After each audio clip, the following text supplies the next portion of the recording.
Salam jumpa Bapak Ibu trader sekalian. Hari ini kita ada di tanggal 9 Juli 2020. Apa kabar hari ini?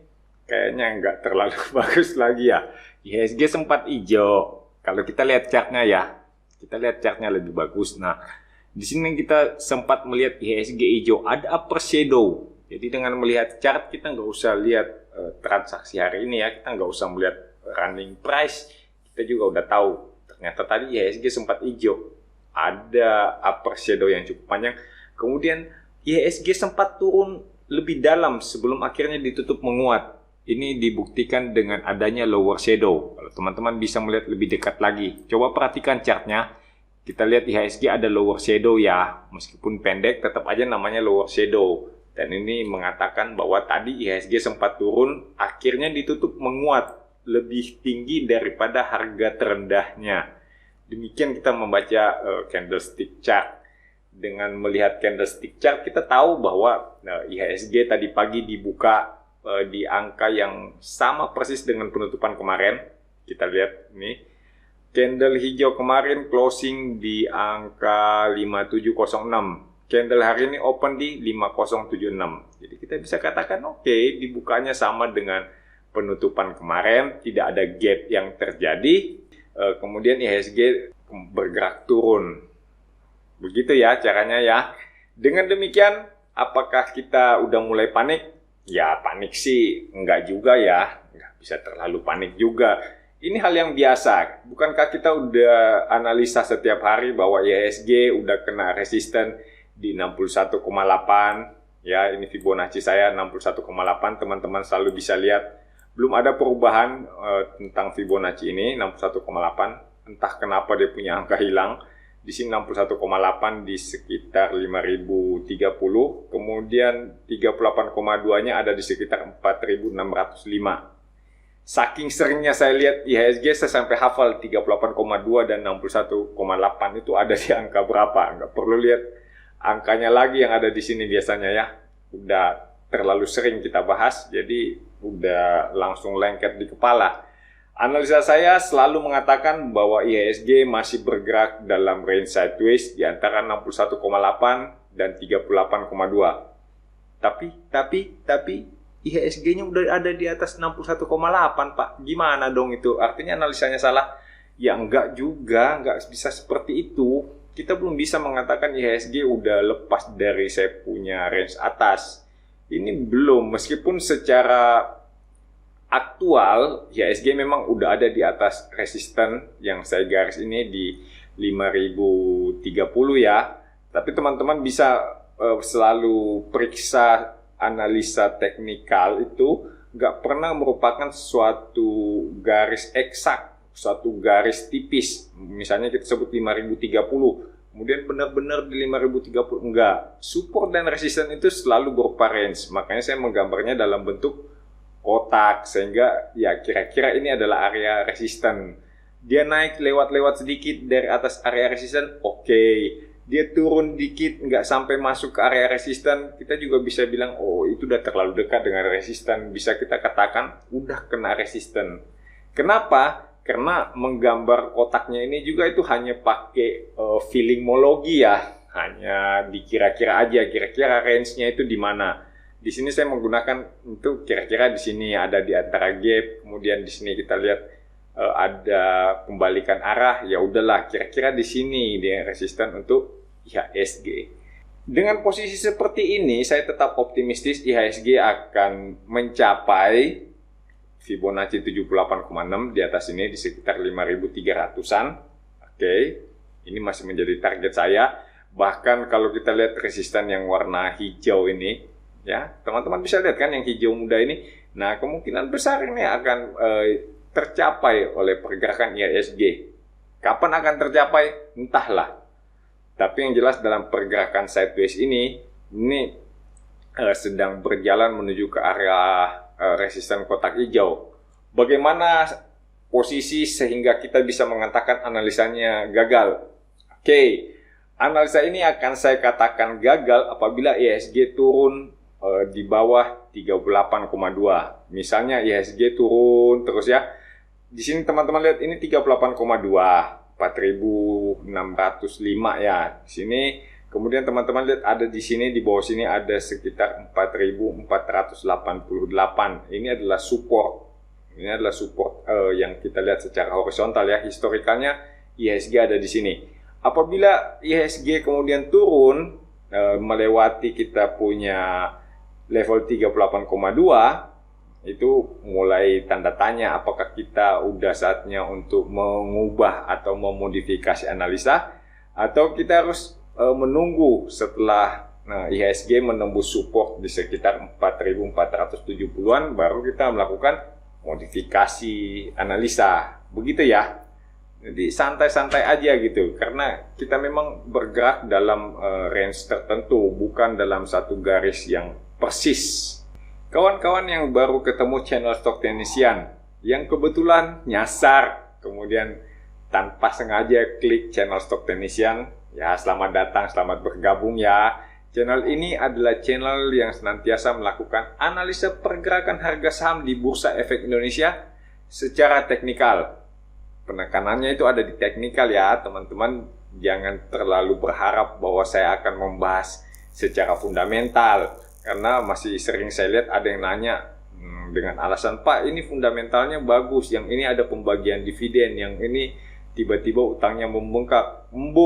Aku nggak ngerti kalau kayak gitu ya. Teman-teman jangan berharap saya akan melakukan pembahasan dengan fundamental. Jadi ya harap maklum aja, kalaupun saya membahas menyentuh sedikit masalah fundamental, itu hanya kulit-kulit luar. Percayalah, saya itu nggak ngerti sama sekali mengenai fundamental. Biarlah teman-teman yang lain yang lebih ahli dalam menganalisa fundamental menjadi bagian mereka. Kalau saya hanya cukup secara teknikal. Teman-teman yang ingin mendapatkan literatur, memiliki buku mengenai analisa teknikal, silakan periksa kita punya deskripsi video. Selalu saya taruh link untuk teman-teman mau membeli buku, baik itu bukunya Pak Edianto Ong ataupun bukunya Ibu Lindali, itu semuanya ada di bawah di kolom deskripsi, udah ada linknya. Bukunya Pak Edianto Ong itu udah ada di Gramedia, teman-teman bisa membeli secara online langsung ke toko Gramedia ya, itu linknya ada di bawah. Kemudian bukunya Bu Lindali sampai saat ini belum masuk ke jaringan toko buku konvensional. Jadi teman-teman kayaknya masih harus membeli secara online. Silakan periksa linknya di bawah, dan langsung hubungin penjualnya. Mari kita lihat saham Sido. Wow, Sido ternyata nggak sanggup menembus area resisten kotak merah ya. Sido masih bergerak sideways di antara kotak merah dan kotak kuning. Terakhir kali kita bahas Sido itu di bulan Juni, di sekitar tanggal 24, sekitar 2 minggu yang lalu lah ya, kira-kira ya. Sekitar candle ini, kemudian teman-teman bisa melihat lagi videonya, coba dilihat lagi bagaimana kita melakukan analisa pada tanggal 24 Juni, karena saya juga udah lupa. Yang jelas waktu itu kita masih melihat Sido bergerak dalam range sideways ya, di antara kotak merah dan kotak kuning. Di sini tanggal 11 Juli sempat melakukan testing resisten di area kotak merah, tapi itu ternyata gagal ya, bergerak lagi sideways. Dan ya seperti biasa kalau bergerak sideways seperti ini, teman-teman perlakukanlah dia sebagaimana saham sideways. Ambil untung, nggak usah banyak-banyak, beli dekat-dekat support, jualnya dekat-dekat resisten. Emang begitu caranya ambil untung. Tidak boleh juga kita mengharapkan saham ini akan terus-terusan berjalan naik ya. Akuin aja bahwa memang kita lihat ada fase sideways. Kalau kemudian kita melihat Sido berhasil breakout dari resisten kotak merah di 1300, itu artinya saatnya untuk membeli, karena kita melihat kemungkinan Sido akan menciptakan new all time high. Di sini kan all time high-nya ada di sini ya, sekitar 1415 ini. Kita tunggu sampai Sido berhasil naik di atas area kotak merah. Kita lihat dia breakout resisten, itu adalah saatnya membeli, atau bisa kita katakan Sido meninggalkan area sideways.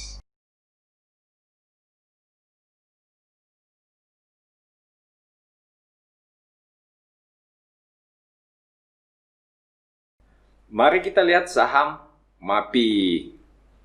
MAPI itu terakhir kali kita bahas di sekitar tanggal 23 Juni ya. Di sini pada waktu itu MAPI kita lihat kayaknya bakalan breakout resistant atau gimana, saya lupa juga.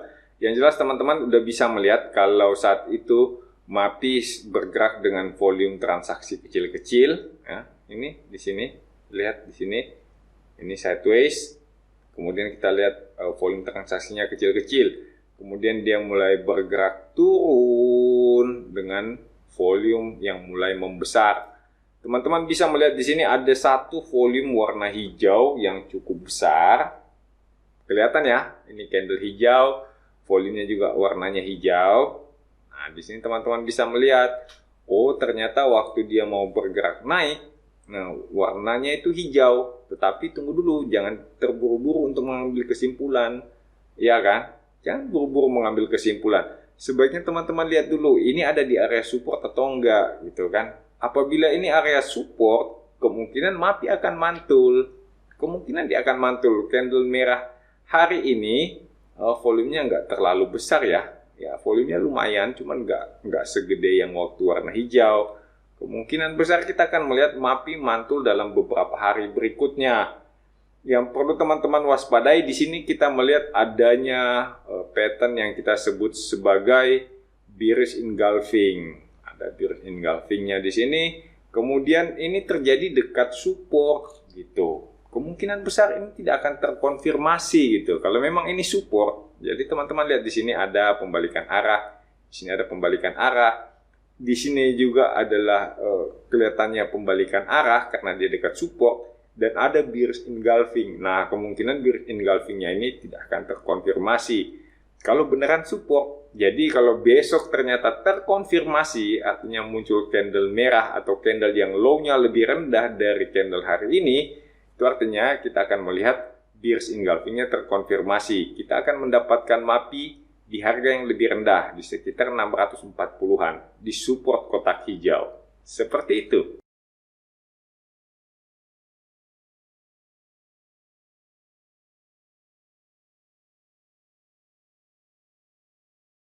Kita lanjut dengan LPPF. Wow, LPPF-nya udah kembali ke area support kotak hijau ya, teman-teman bisa lihat di sini. Pak, ini bukan support kotak hijau lagi, Pak, tapi kotak hijaunya udah berubah menjadi resisten. Enggak seperti itu ya. Kotak hijau ini masih di testing sebagai support. Karena saya katakan tadi, support itu selalu dalam bentuk range. Dan tidak ada seorang pun yang bisa mengklaim mengetahui di mana supportnya yang tepat. Karena pasar itu dinamis. Kita bisa katakan oke, di sini adalah area resisten, tapi ternyata kan lewat-lewat dikit juga. Ini ada satu upper shadow yang gondrong gitu ya, lupa dicukur. Nah, ini dia lewat. Gitu. Begitu juga ini area support. Apakah beneran ini support? Ya, kalau selama ini setelah terbukti area kotak hijau ya, saya bisa katakan area support kotak hijau ini udah terkonfirmasi, udah terlihat ada 2 kali pembalikan arah. Kali ini ya, yang ini kita akan melihat pembalikan arah. Ini cukup meyakinkan bahwa LPPF akan bergerak naik. Perlakukan dia sebagaimana saham sideways, belinya saat-saat ini, jualnya di sekitar resisten kotak kuning di angka 1730. Kalau kemudian LPPF-nya bergerak menembus area resisten kotak kuning, teman-teman boleh ikutan membeli. Kenapa? Karena artinya LPPF udah selesai membentuk base dan siap untuk bergerak naik lebih tinggi. Resikonya apa? Resikonya kalau kita udah beli saat-saat ini ternyata beneran kotak hijau ini udah berubah jadi resisten, maka dia akan naik sedikit, kemudian turun lebih dalam. Di sini teman-teman perlu konsentrasi, benar-benar berhati-hati, karena beli di support itu resikonya cukup besar. Jangan karena teman-teman merasa membeli di support, kemudian harga bergerak turun, tapi masih tenang-tenang aja. Tenang aja, saya kan belinya di support, pasti akan mantul. Enggak gitu juga ya. Support kan menurut pandangan tiap-tiap orang bisa berbeda. Kita bisa aja menganggap ini adalah area support. Tapi toh, pasar yang akan menentukan. Kita punya analisa benar atau salah, hanya pasar yang bisa menentukan. Tidak ada orang lain yang bisa memberikan jawaban yang pasti.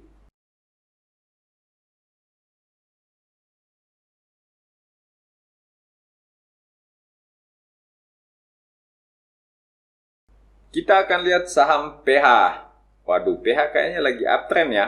Dalam tren yang jangka menengah sini, kita lihat sejak bulan Maret 2020, ini udah mulai naik. Kalaupun kemudian ada koreksi seperti ini, saya kira masih cukup wajar ya. Masih sangat-sangat wajar. Teman-teman bisa melihat kita punya saham PH ini. Nih, di sini kan. Kelihatan ya, ini adalah area support. Ya cukup jelas saya kira ini sebagai area support. Di sini ada pembalikan arah, di sini pembalikan arah. Kemudian di sini ada terjadi pembalikan arah. Saya kira ini udah cukup meyakinkan sebagai support. Jadi kita sebut sebagai support testing. Selanjutnya area resistennya ada di mana? Nah, area resistennya kita bisa ambil sini. Teman-teman bisa lihat. Bisa lihat jauh lebih ke kiri lagi. Di sini misalnya yang ini jauh ke kiri, kemudian kita bisa ambil. Nah, di sini perlu sedikit adjustment ya. Kita perlu sedikit sense of technical analysis lah gitu ya. Kita perlu sedikit kira-kira gitu. Nggak perlu juga jadi ahli nujum, tapi kita bisa menyesuaikan kayaknya ini oke, di sini oke. Bagaimana kalau kita geser dia sedikit naik lebih tinggi supaya lebih kena dengan posisi yang terakhir di sini. Misalnya kan, nah kita akan ganti dengan warna merah. Di sini kita lihat di angka 1300, oke, sebagai resisten. Selanjutnya kita lihat adalah pergerakan PH. Di sini dia bergerak naik, diikuti dengan volume transaksi yang makin besar.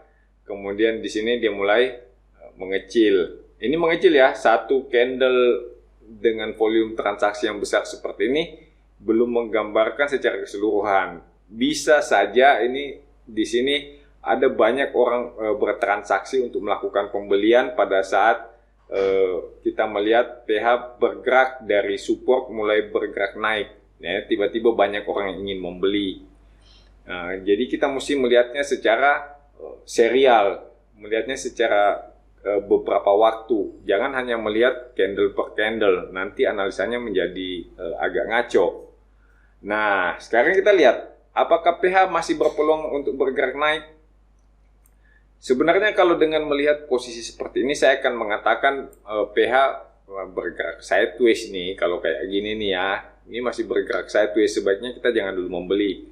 Membelinya nanti pada saat PH sudah berhasil menembus area resisten kotak merah di sekitar 1300. Di situ kita akan mengatakan, oke, kita melihat terjadi higher high lagi. Saya kira itu lebih bijaksana untuk membeli pada saat kita melihat terjadi higher high.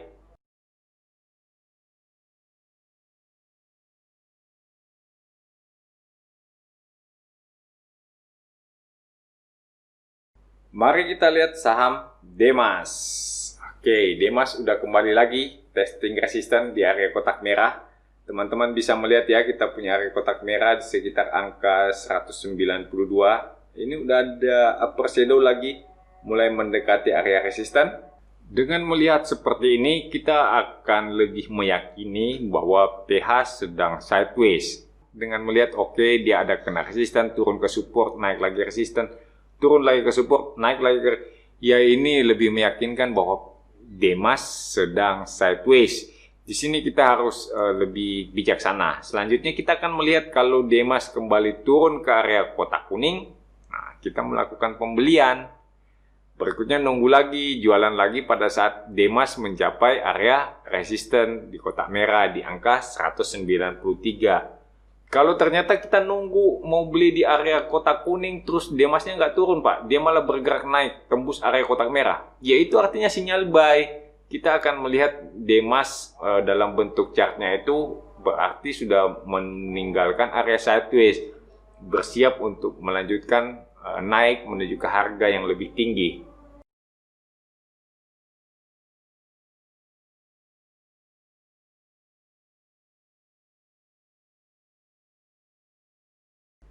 Kita lihat saham Crush. Wah, Crush hari ini bagus ya.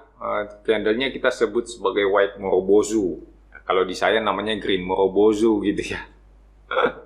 Karena candlenya warna hijau. Zaman dulu kan orang hanya pakai pensil ya, hitam dan putih aja. Jadi kalau hitam itu mereka sebutnya sebagai black morobozu.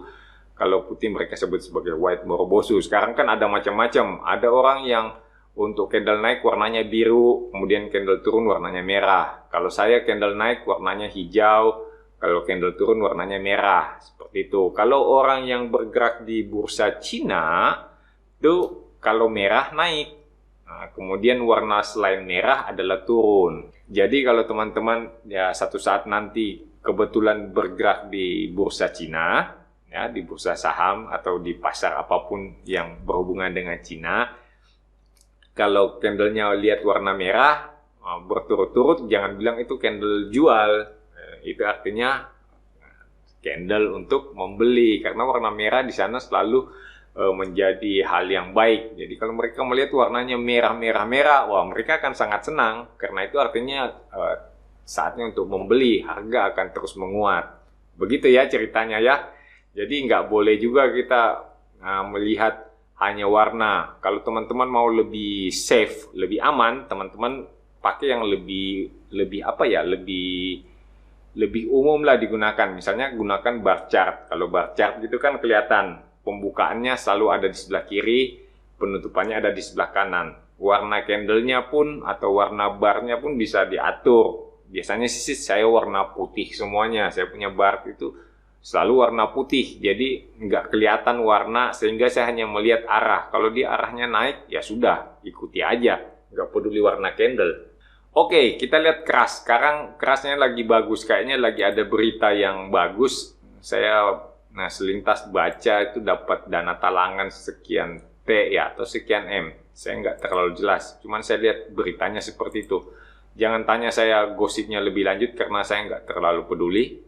Saya hanya mau melihat chart aja. Nah, teman-teman bisa melihat di sini kita punya saham keras udah berhasil menembus satu area resisten. Misalnya aja kita kasih warna kuning ya, artinya sedang di testing.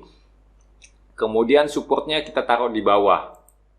Katakanlah ada di area sini. Ini adalah support. Kelihatan cukup bagus supportnya karena kebetulan kerasnya bergerak sideways ya di sekitar kotak yang kita kasih warna hijau ini, di sekitar angka 276.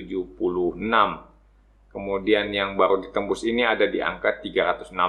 Resisten berikutnya ada di mana? Kita bisa lihat lagi lebih di atas. Kita lihat lebih di atas, lebih di sebelah kiri. Kayaknya di sebelah sini deh kita bikin sebagai area resisten. Nah, teman-teman lihat di sini, saya pilih yang ini, kemudian saya agak di atas di sini. Saya akan ganti dengan warna merah supaya lebih kelihatan. Kenapa di sini? Kenapa di sini, Pak? Kenapa nggak di sini? Ya kayaknya di sini nih masih kena, masih dalam range-nya area kotak kuning ya. Nih, kalau di sini ya, udahlah, masih terlalu dekat sama area kotak kuning. Kita kewaspadaannya masih sama. Kita masih berjaga-jaga. Apabila ternyata keras berhasil naik sampai tembus area kotak merah, itu lebih bagus saatnya kita membeli. Kenapa nggak beli sekarang? Kalau membeli sekarang kan dia punya jarak support dan resisten itu terlalu dekat. Khawatirnya itu cuannya nggak berasa gitu. Tiba-tiba dia udah balik turun bergerak sideways lagi. Nah, ini hanya digerakkan oleh gosip ya, hanya digerakkan oleh berita. Santai aja, berita itu selalu belakangan. Ya, teman-teman percaya atau enggak, berita itu selalu belakangan. Chart udah lebih dahulu. Mungkin udah sejak dari sini mereka mendapatkan sebenarnya udah ada persetujuan. Cuman baru diumumkan di sini. Dalam proses ini sudah terjadi negosiasi, udah ada beberapa pihak yang melakukan pembelian yang sudah mulai curi start. Nah, ini yang terjadi di sini. Saat beritanya udah keluar, nah hati-hati. Kemungkinan ini adalah jebakan. Nah, jadi hati-hati aja. Di pasar itu selalu ada ceritanya yang disebut sebagai sell on news, buy on rumor, sell on news. Oke? Itu lengkapnya. Mereka berspekulasi pada saat rumor sedang terjadi. Kalau kita lihatnya di sini dia mulai bergerak naik. Oke, rumornya makin kencang atau bahkan mungkin kita nggak dengar rumor lah ya. Nah, tahu-tahu udah jadi berita di sini, kita baru mulai bergerak, ternyata yang beli dari bawah sini udah mulai jualan. Udah untung berapa persen loh? Ini dari sekitar 124. Kalau ngambilnya di sini aja 150-an, ini udah untung 100%. Jadi hati-hati aja. Jangan sampai terjebak dalam fenomena sell on news.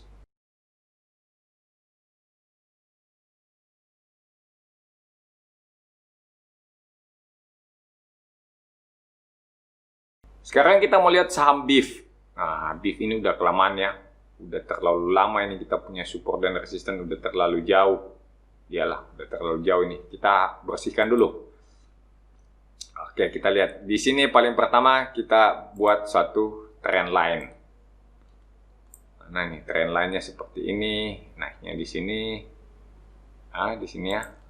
Kemudian ini kita geser dikit supaya lebih cantik. Oke. Ini adalah uptrend line. Oke, bisa kita katakan uptrend line ini bekerja sebagai support. Oke, ini ya, dia masih turun sampai di sini, kemudian dia naik lagi, dia turun lagi, dia coba naik lagi gitu ya. Jadi belum tertembus kita punya support berupa uptrend line. Selanjutnya kita lihat di sini adalah support historikalnya. Secara historikal di sini adalah support. Nah, bisa seperti ini. Oke, di sini kita akan ganti dengan warna hijau.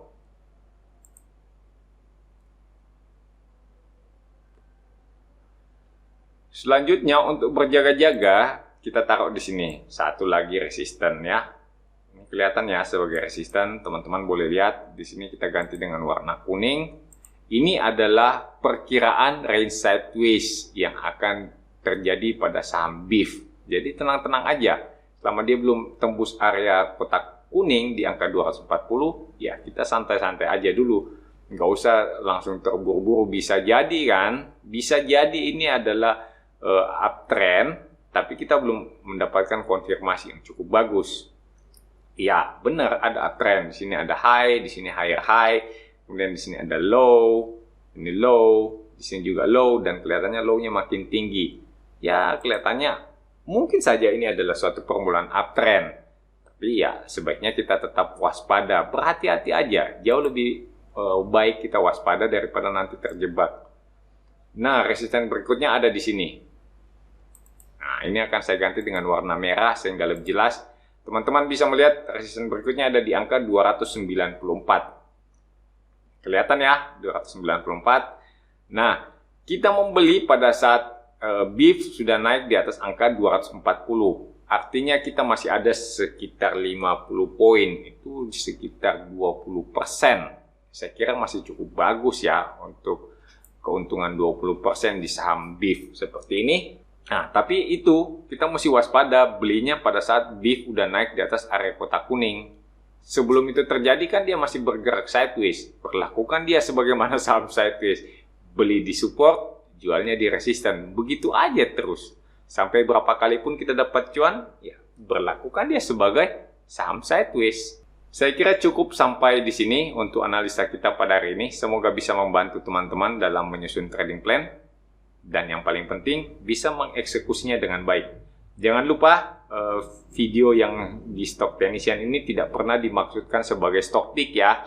Video analisa di channel ini selalu kita maksudkan untuk memberikan second opinion ataupun pandangan baru buat teman-teman dari perspektif lain mungkin kalau kita punya cara analisa beda. Nah, sehingga teman-teman bisa lebih punya wawasan, kita bisa lebih sering berdiskusi, teman-teman bisa mendapatkan mungkin cara-cara baru atau mungkin pendapat baru ataupun mungkin bisa menjadi akselerator untuk perkembangan teman-teman dalam melakukan analisa teknikal. Wah, itu sangat membanggakan buat saya kalau ternyata video ini ternyata bisa membantu teman-teman sehingga bisa melakukan analisa teknikal dengan lebih bagus. Dan yang terpenting, teman-teman bisa survive di pasar saham. Tetap tinggal di rumah, tetap jaga kesehatan. Walaupun Anda sehat, Anda bisa menjadi carrier untuk orang lain. Salam cuan untuk kita semua.